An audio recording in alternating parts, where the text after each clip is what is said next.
All right, Cheryl's been wanting me to do a walkthrough of the Jeep. So today I rotated the tires on it because I wasn't going to pay $80 to rotate tires in Palmer, Alaska. So I did it myself.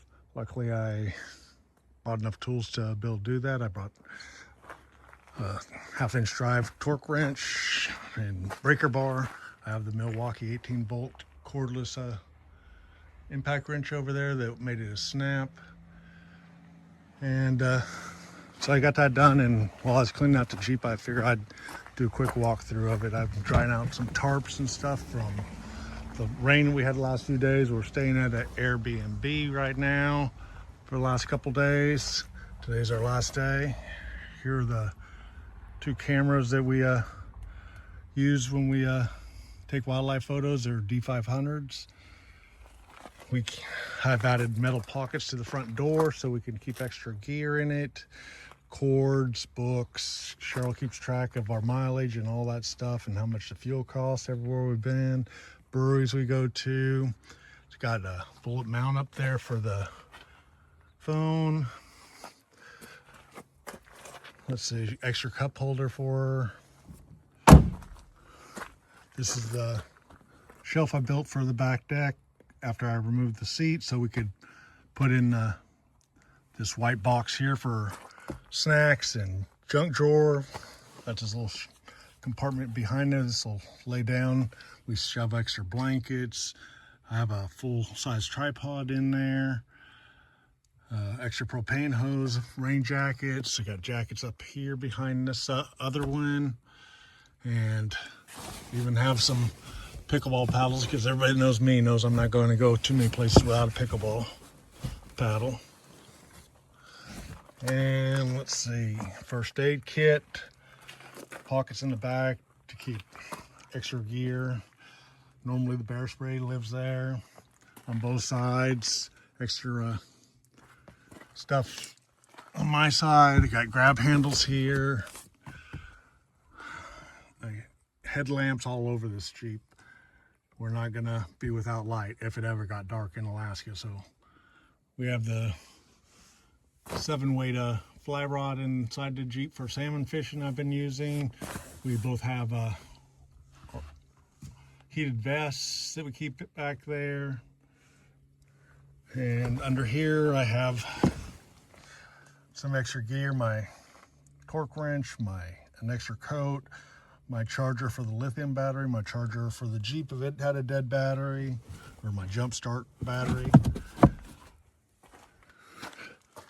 And this passenger side I hardwired in by air compressor. And let's see, I have an extra water hose here for if I need to fill up the Rotopacks. I have two 2-gallon Rotopacks full of water on this gullwing door. Our frying pan in this bag, along with the plates, silverware, air hose, short one, some bug spray, a level.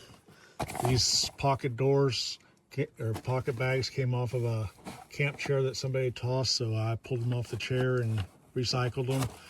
Our thermocell works pretty good here in Alaska. I have two 1-gallon propane tanks mounted on both corners.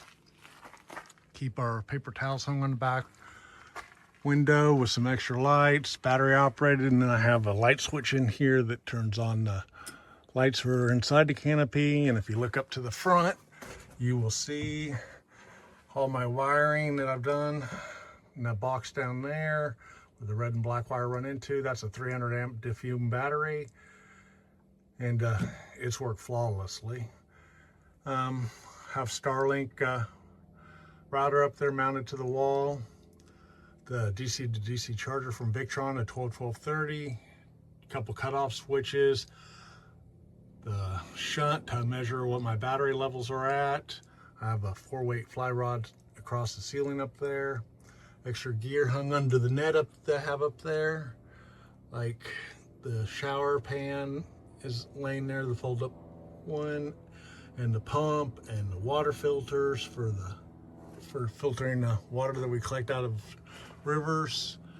Got these bags off of Amazon used for like a side of a trash can in commercial cleaning, and it works great to keep our Jetboil and our fuel and our coffee and our French press, trash bags, and I mount them back to back so there's on both sides.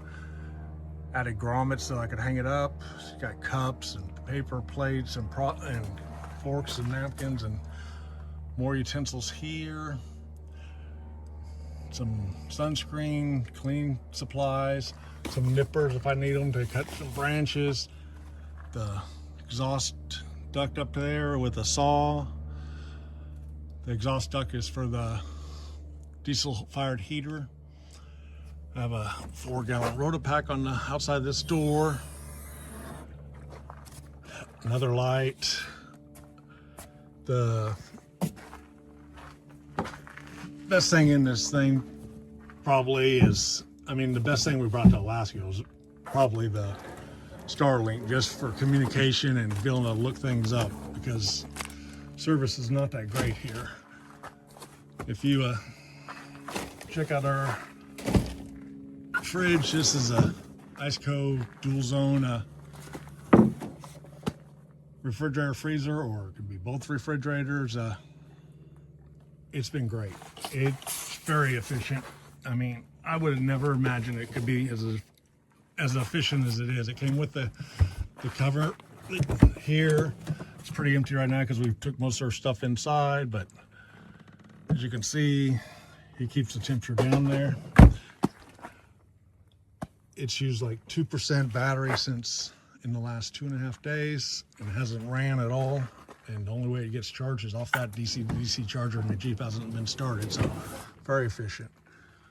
What else? Well, the shelf up there on the front came out of the Jeep JL that I had. Wasn't just going to give it to them because they didn't want to give me anything for it in the trade-in, so it fit inside the canopy, so I use that. Inside that box right there, we keep all our recovery gear. And there's a box up there with some jumper cables, and we keep the electric impact wrench in there and some extra supplies. What else do we have? We have the roof nest tent. It's been the Falcon, and it's been great. One thing I'd like to thicker Falcon or a tent like that, because I like leaving my gear up in there. We have the kickass shower, drop-down shower thing. You can tent that you can put down in seconds. We have the Open Roads 270 awning. That's been great. The only bad part of it was little fasteners where it connects the poles to the awning. They're plastic and cheap, and they break easy, so I've fabricated some new aluminum ones and out of solid steel rod, and that was the only issue I've had with those. If you look around the Jeep, I also have lights on all sides of the canopy, just like the ones for the inside. I have controls right here to turn on the rear, the passenger side, driver's side. Turn that off. All this stuff you see sitting out here, this all belongs in the Jeep. The fuel can for the diesel fired heater, so we don't have to stop as often. It will run on low like 50 hours with one tank of fuel that's in it, so we can go quite a few days. Got a little step, some nice chairs from Woods. Only place you can buy them, unfortunately, is Canada, but these are the best camping chairs I've ever had. Our axe, some bug repellent, our aluminum Dutch oven, and a couple other pans in there, pickball shoes, our Coleman stove. There's the Milwaukee impact again. And I have the 3/8 drive impact in there with the Milwaukee drill. Those are 12 volt. The big impact's 18 volt. My drawer system there for my clothes. She has one just like it. It goes behind our seats. And let's see, I got a bunch of straps down here in the DeWalt bag. Extension cord if I have to charge my lithium battery, which I haven't had to use. And we've been on the road for a month and a half, and the DC to DC charger works great. And the fact that nothing really draws the battery down except for the fridge and the Starlink. We turn Starlink off when we're not using it. We can go a week and not have to charge batteries or start the Jeep. We have on top of my drawers is my portable water bucket, some extra electrical supplies, and then my camp utensil roll for all my cooking supply, extra cooking supplies, all our shoes, waders. A lot of stuff goes in the Jeep. As I load it back up, I'll give you another view of what the Jeep looks like on the inside. I put the rubber boots up there along the front just to kind of protect anything so it doesn't get up to the electrical stuff. It's all pretty well protected, but I put a safety buffer using the rubber boots. All right, that's it for now. If I didn't say it, inside that brown box down there in front of those bags is my lithium 300 amp hour battery. And there's some of my gear packed away. The use of part of the shelf so far, my extra food supplies set up there. I use one of the wash tubs as a border on one side. And then I'll put my Dutch oven and other supplies up there, and I'll show you another photo as I get more stuff in here. A couple things I forgot. I have the step that folds up and hangs over one of the tires so you can either work on the Jeep or you can set the diesel heater on it if you like. And inside the bag there, I have a roll of the trash bags that fit inside my 5-gallon bucket so I can put the lid on it, keep it bear proof. The extra strap or rope there to pulley system to pull the awning around if I only pull it part way, because sometimes all I use is a 180 awning, so I tie two of them together, one of the sections. Jeff can easily set up the roof nest tent in just a few seconds. Inside the tent, we have a self-inflating X-bed mega mat. We replaced the original foam mattress with this so that we can store our bedding and pillows in the tent. It is also more comfortable. The firmness can easily be adjusted by how much air you add or take out. It is so much nicer being able to store our bedding in it.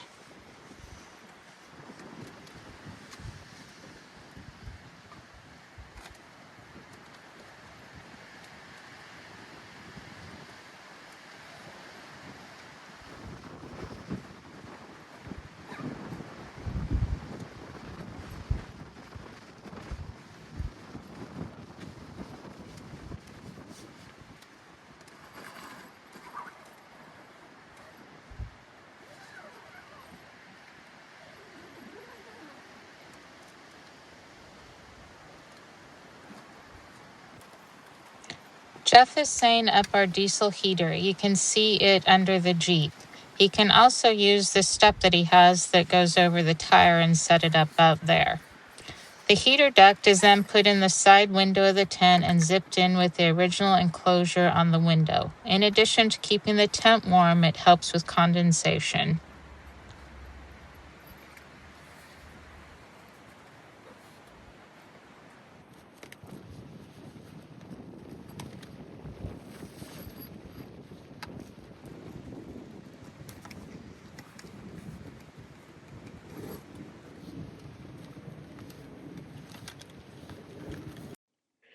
We have a couple different table options. The white table is stored between the roof of the Jeep and the tent, and the smaller table slides out from under the cooler.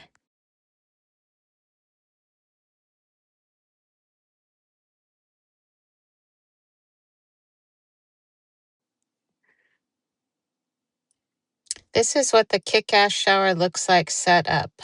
The water is heated on the stove, then put in the tub, and the pump takes it from the tub to the shower. Hope you enjoyed seeing our Jeep setup. Be sure to write any questions you have in the comments and we will answer them. And of course, be sure to like and subscribe.